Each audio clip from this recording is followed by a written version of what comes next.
ईश्वर बोले, हे सनत कुमार, अब मैं आपसे शनिवार व्रत की विधि का वर्णन करूंगा, जिसका अनुष्ठान करने से मंद तत्व नहीं होता है। श्रावण मास में शनिवार के दिन नरसिंह, शनि तथा अंजनी पुत्र हनुमान, इन तीनों देवताओं का पूजन करना चाहिए।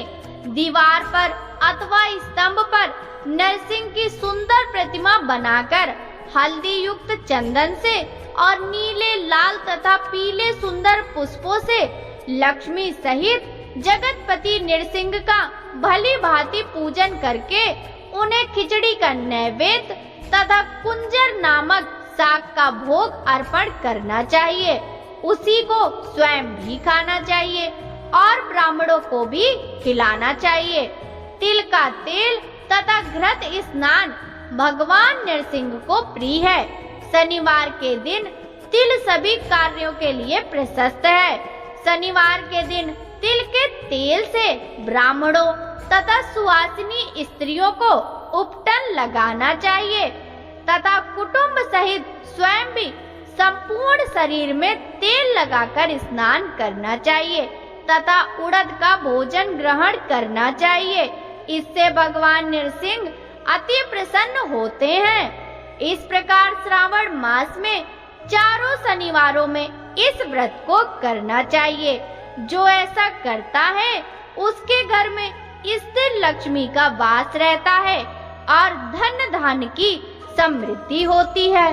पुत्रहीन व्यक्ति पुत्र वाला हो जाता है और इस लोक में सुख भोग कर अंत में वैकुंठ प्राप्त करता है। नरसिंह की कृपा से मनुष्य की चारों दिशाओं में व्याप्त रहने वाली उत्तम कीर्ति होती है।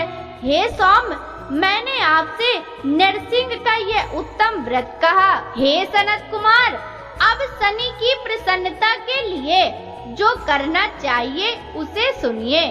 एक लंगड़े ब्राह्मण और उसके अभाव में किसी ब्राह्मण के शरीर में तिल का तेल लगाकर उसे उष्ण जल से स्नान कराना चाहिए और श्रद्धा पूर्वक नरसिंह के लिए बताए गए अन्न अर्थात खिचड़ी से उसे खिलाना चाहिए। उसके बाद तेल, लोहा, काला तिल, काला उड़द, काला कंबल प्रदान करना चाहिए।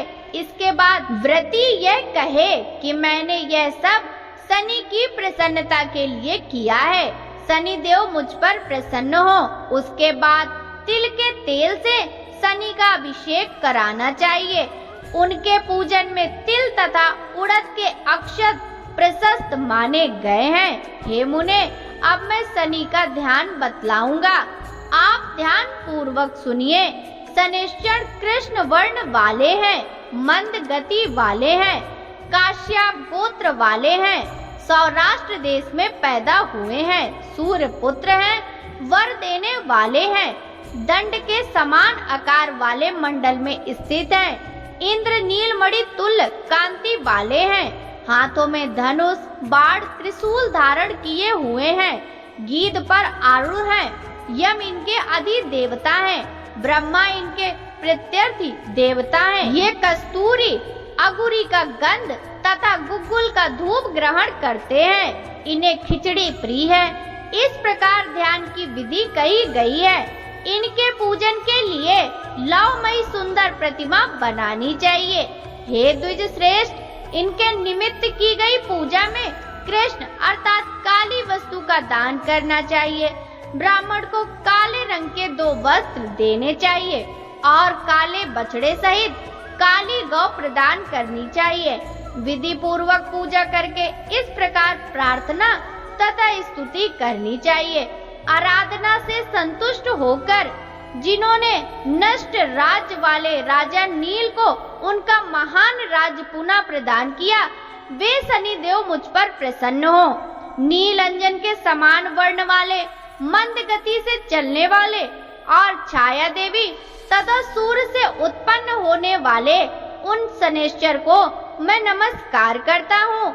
मंडल के कोण में स्थित आपको नमस्कार है।